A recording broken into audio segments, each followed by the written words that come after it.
Quiet people get misread constantly: shy, boring, cold, maybe even stuck up. But the truth is almost the opposite. Talking less usually isn't a deficit, it's a different operating system entirely. Here's what's actually going on in the mind of someone who talks less: they're processing internally before they speak.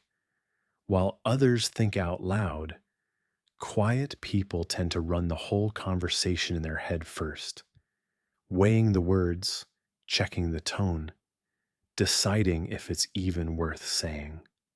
By the time they speak, it's already been edited 3 times. That's not hesitation, that's precision. Silence doesn't feel empty to them, it feels full. For a lot of people, silence is uncomfortable, something to fill fast.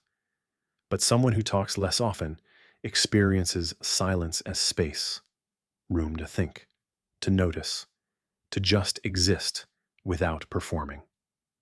What feels awkward to one person feels like relief to another. They read the room before they speak. Quiet people are usually doing quiet surveillance. Who's tense? Who's checked out? Who actually wants to be heard right now? They're not disengaged. They're gathering data most people never even collect. They save their words for when it counts.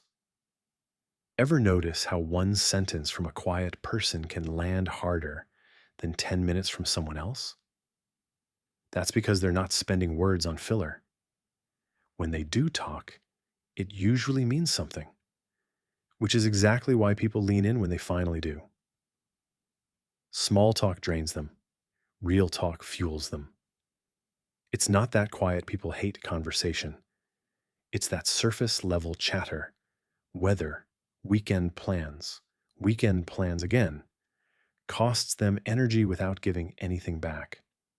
Put them in a real conversation about something that matters, and the switch flips completely. They've often learned that talking less keeps them safe.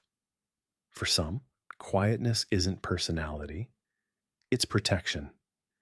Maybe they grew up in a home where being loud got them noticed for the wrong reasons. Maybe an old relationship punished them for speaking up. Over time, silence became the safer bet. They're comfortable being misunderstood.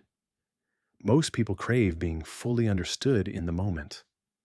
Quiet people often make peace with not being able to explain themselves right away, trusting that the people who matter will eventually get it without a performance to prove it.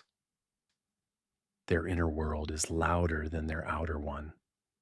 Just because the mouth is quiet doesn't mean the mind is. Underneath that calm exterior is often a running commentary, ideas, observations, half-finished thoughts that simply never makes it out loud. What you see is a fraction of what's actually happening. They value depth over frequency in connection. A quiet person doesn't need to talk to you every day to consider you close. They're not measuring closeness in word count. One honest, unguarded conversation means more to them than weeks of surface-level check-ins. Their silence is often mistaken for judgment, when it's usually just observation. People assume a quiet person is silently critiquing them. Most of the time, they're not judging. They're just watching, learning, taking it all in before forming an opinion. It looks like judgment because it's quiet. It's usually just attention. So if you've spent your life being the quiet one in the room, the one who gets called too serious or hard to read, maybe nothing was ever wrong with you. You were just never the loudest. You were the one actually listening. If this described you or someone you know, drop a comment and tell me. Are you the quiet one in your friend group?